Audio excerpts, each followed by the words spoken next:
Yeah, morning traders and welcome to New Trading Week Ahead. It was a blockbuster week last week in terms of the event risk which we needed to navigate our portfolios through. And a lot of those thematics that we took out from last week, those learnings, will spill over into the New Trading Week Ahead. I think one of the factors we've been seeing is this re-emergence or this trend that seems to be developing in the US dollar. And I think that needs to continue to be explored. I think there's still a high probability we see further appreciation. We have seen the dollar index rise now for 5 consecutive weeks. So can we see a 6th week coming forward? Now, there are a number of factors behind this. The first one, I think, is the exceptionalism story. We've seen that from the likes of the payrolls number, but the ISM manufacturing number has started to show signs of improving. And I think one of the best ways to conceptualize this is in the US, or the Citigroup's US Economic Surprise Index. Now, this has moved up from around -2 to +39. So it's showing that the data has been sort of consistently beating expectations and coming out topside. And you've seen a reasonable short-term correlation with that with the US dollar as well.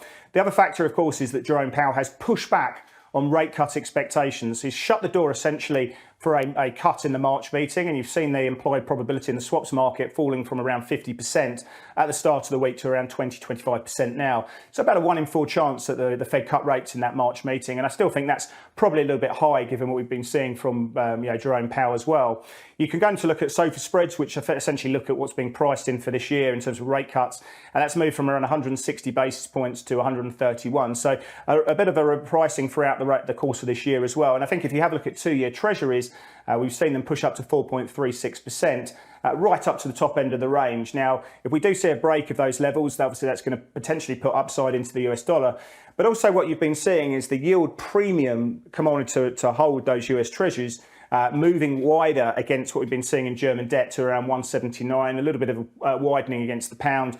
But against also G10, you've seen those short-term yields moving and widening in terms of yield premium relative to that. So I think that's a big factor that's been playing into that US dollar appreciation. The other factor which I think this week is we've got to be looking at US 10-year real rates. They've moved up to about 180. That hasn't really caught the attention of the market too much recently. But I think if we were to break out through those recent highs on the 24th of Jan of 189, and the rate of change obviously is really important when you're looking at real rates. If we were to talk about 2%, then I think the US dollar is going to find a bid on that situation as well. Now, I think the US dollar would be stronger if it wasn't for the fact that the US equity markets continue to find inflows and make higher highs in this situation. I'm not too infused by what I'm seeing in terms of breadth. The number of companies above 20 and 50-day moving average is actually in slight decline we've been seeing. But the market continues to make new highs. And I think that equity appreciation is generally quite a bit of a headwind for the US dollar going forward, and usually boosts risk assets. But if you're looking at rate differentials, the exceptionalism story, the US dollar is looking pretty good at the moment. You can see that in the technicals now. Aussie dollar, which of course is going to be in focus very much this week with the RBA statement dropping tomorrow. The new development for the bank, of course, is that we do get the RBA statement dropping at the same time as the statement of monetary policy. This comes out on a quarterly basis, but similar to what we're seeing in the Fed, where they bring out their quarterly statement of economic projections on a quarterly basis, the RBA will be doing something similar.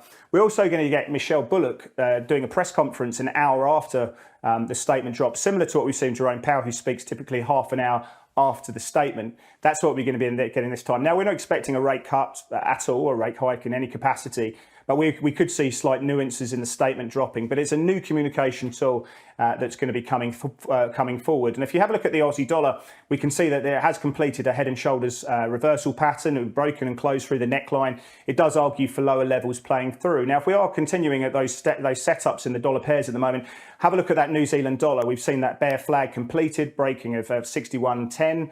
That does argue for a continuation of the move we've been seeing down to, say, 59 cents, perhaps even lower those levels. We're talking about dollar stocky as well. That's come right into the top end of the range, 10.50. A break of that on a closing basis, and I'll be looking to buy dollars against stocky. You've got the cable at the moment looking to sort of break and test the bottom end of their defined range we've been holding since mid-December, around 126. It'll be interesting to see if we get any support coming back there. And of course, you've got like dollar yen as well, which has been a crowd favourite. Can we break through 148.80? And that obviously, if we were to sort of test and break through those highs, we're going to be looking at 150 coming forward. But obviously, that's been a pure play of what we've been seeing in front end rates as well. Now, of course, the gold price has come under a bit of pressure on Friday. We saw 4 consecutive up days throughout last week, and on Friday we did see a bit of reversal playing through. Obviously, if we were to see real rates moving up a little bit higher, I think that will matter more to gold, and of course the US dollar appreciation. If we do get that breakout in the Dixie and other pairs as well. I think that will weigh, and then obviously you've got the higher likelihood that we go back down to test the 2,000 level. If we have a look at implied 1 week implied volatility in gold, it's pretty low, around sort of 10.7%. That does imply that sort of with a one standard deviation that you're sort of probably capped around sort of 2010. So a move through 2000 would be a sort of a big move relative to where we are in implied volatility there. But yeah, I think if the dollar continues to wear legs going forward, that's going to be the big one. So really, we're watching this week whether we can see a continued move up in the US dollar. Can we make it a 6 week? We are watching those yield spreads. I think that's probably the high probability. We're watching those equity markets.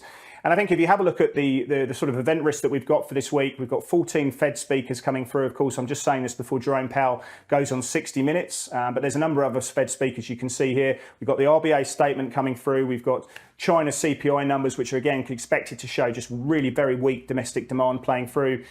You've got a number of ECB speakers to play through and Bank of England as well. But watching equity markets continue to see those higher highs and obviously the US dollar with those pairs that we talked about and what that means for gold as well.